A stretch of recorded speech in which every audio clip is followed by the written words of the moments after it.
चाललो म्हणतोस? तुला माहितीये का आषाढ महिना आहे, उद्याची आषाढी एकादशी आहे. नामदेव महाराजांना तो अधिकार कळत नव्हता. त्यांना असं वाटत होतं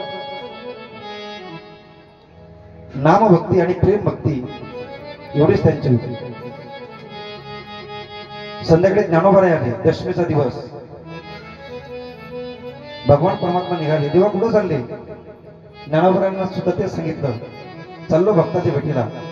असा कोणता भक्त आहे की आम्ही इतरांनंतर तू त्याच्या भेटीसाठी जावं? अरे ज्ञाना, तुला बघायचा का तो भक्त? हो देवा. चला मग माझ्यासोबत. निघाले. भगवान परमात्मा समोर, ज्ञानोबा आहे आणि नामदेव महाराज पाठीमागे. जात असताना आता या दोघांना जी भक्ती माहिती होती, या भक्तीच्या पलीकडेही एक भक्ती असते, निष्काम कर्मयोग भक्ती किंवा निष्काम भक्ती. ते भक्ती या दोघांना त्या भक्तीचा परिचय करून द्यायचा होता. कुणी म्हणते या दोघांचा अहंकार घालवायचा होता. तसं नाही महाराज. अरे ज्ञानोबा आणि नामदेव महाराज यांना कुठे अहंकार होऊ शकते का? प्रेम शिरोमणी हे ज्ञानाचा सागर, अहंकार नव्हता झाला. त्यांना या भक्तीच्या पलीकडची भक्ती दाखवायची होती, निष्काम भक्ती. हिची भक्ती होती सावता महाराजांची. कारण लहुळला जाताना अगोदर अरण लागतं, श्री क्षेत्र अरण. आपण सर्वजण त्या अरणला दर्शनासाठी जाणार आहोत. अगोदर ती भक्ती दाखवायची होती आणि मग त्या भक्ताचं दर्शन घ्यायचं होतं.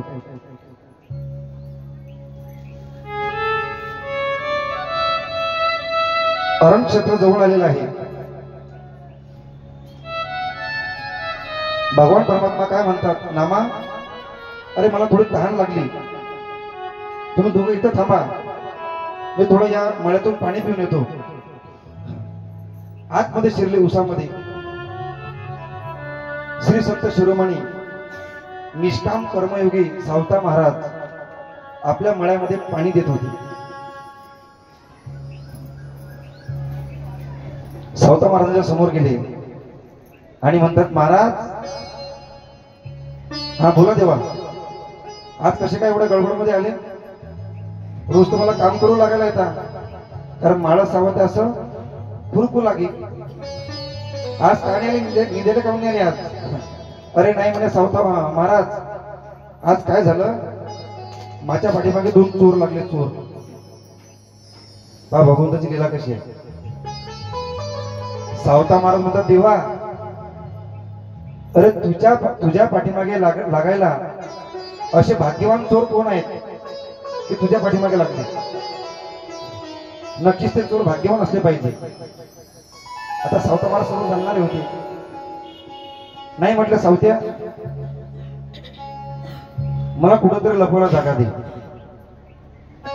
अरे देवा, मला माहिती आहे गड्या, तू नक्कीच माझ्याच परीक्षा पाहणार आहेस. अरे तुला लपवायला जागा मागतोस, तुला असं वाटते का तुझा सावता कच्चा आहे म्हणून? अरे तुझं स्वरूप मला माहिती आहे. विठ्ठल जडीच तडी भरला, रीता ठाव नाही भरला. अरे असं कोणतं ठिकाण आहे सावता देवा की तू त्या ठिकाणी नाहीस? अरे प्रत्येक ठिकाणी तर तू आहेस, आणि तुला मी कुठे लपवणार? नाही नाही, मला आज लपायचं आहे, पण तुझ्या हृदयामध्ये लपवायचं आहे. पुणे मध्ये पोटात लपवलं, ठीक आहे, पोट धरा किंवा हृदय धरा, आपल्याला वादामध्ये पडायचं नाही. माझ्या हृदयामध्ये काय हरकत नाही देवा. सावता महाराजांनी जो युवा असेल, ग्रुप असेल, जे काही असेल ते घेतलं महाराज, आणि मागचा पुढचा विचार न करता आपलं हृदय फाडलं. जा देवा, लपा.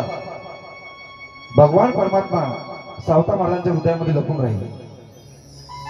आणि म्हणून म्हटलेलं आहे, साठविला हरी जेही हृदय म्हणते.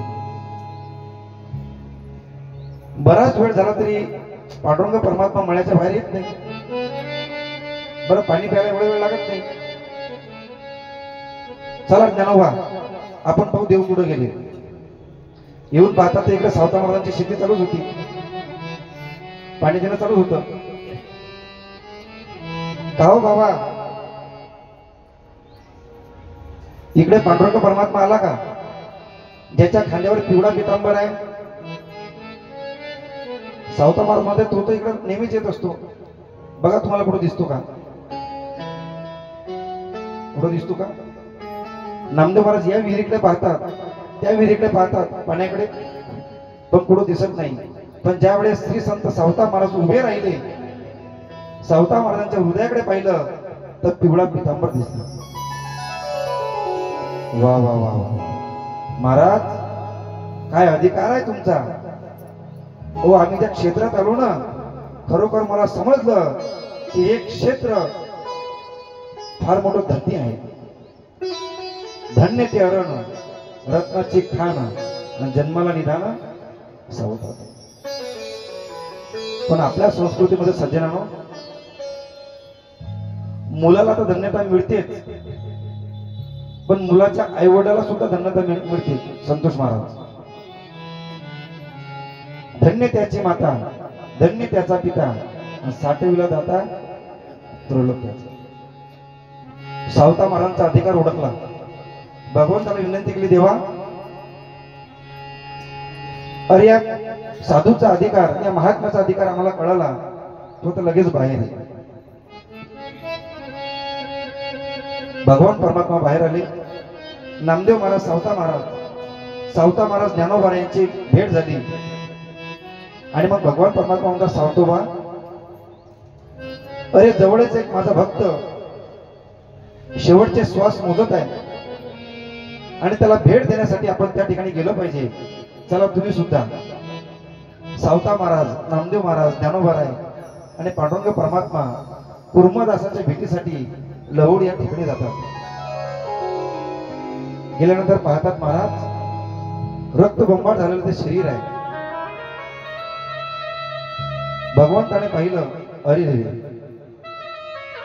त्या शरीरातून रक्त वाहत आहे, मांसाचे गोळे बाहेर पडतायत, किडे पडलेल्या शरीरामध्ये. भगवान परमात्मा त्या ठिकाणी जवळ गेले. आपल्या खांद्यावरचं एक पितांबर काढलं आणि फक्त कुर्मदासाच्या शरीरावरून फिरवलं. कुर्मदासाच्या जेवढ्या काही जखमा असतील तेवढ्या सर्व जखमा बऱ्या झाल्या. आणि मग भगवान परमात्म्याने कुर्मदासाच्या जवळ बसले, त्याचं डोकं आपल्या मांडीवरती घेतलं आणि विचारलं, कुर्मदासा बोल दादा, तुझी काय इच्छा आहे. कुर्मदास म्हणतो, देवा मला काही नको, बस माझी आता एकच इच्छा आहे. ऐसा दृष्टी पुढे ऐसा चतुर, आता दृष्टी पुढे ऐसा चतुर आहे जो मी तुझं पाय पाहतो. आता दृष्टी पुढे ऐसा चतुर आहे, आता दृष्टी पुढे ऐसा चतुर आहे, आता दृष्टी पुढे ऐसा चतुर आहे,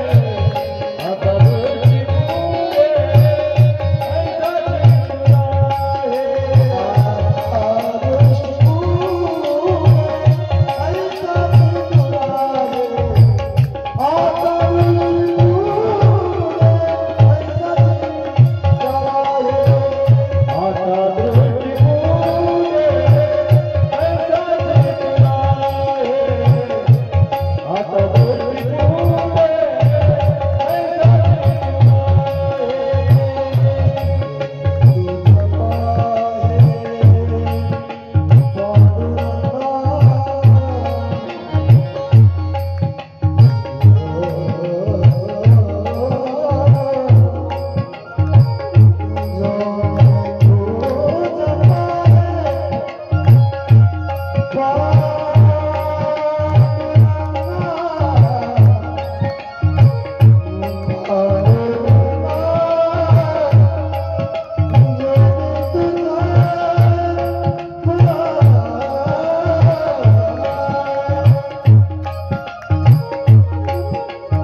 ऐसा चितुरा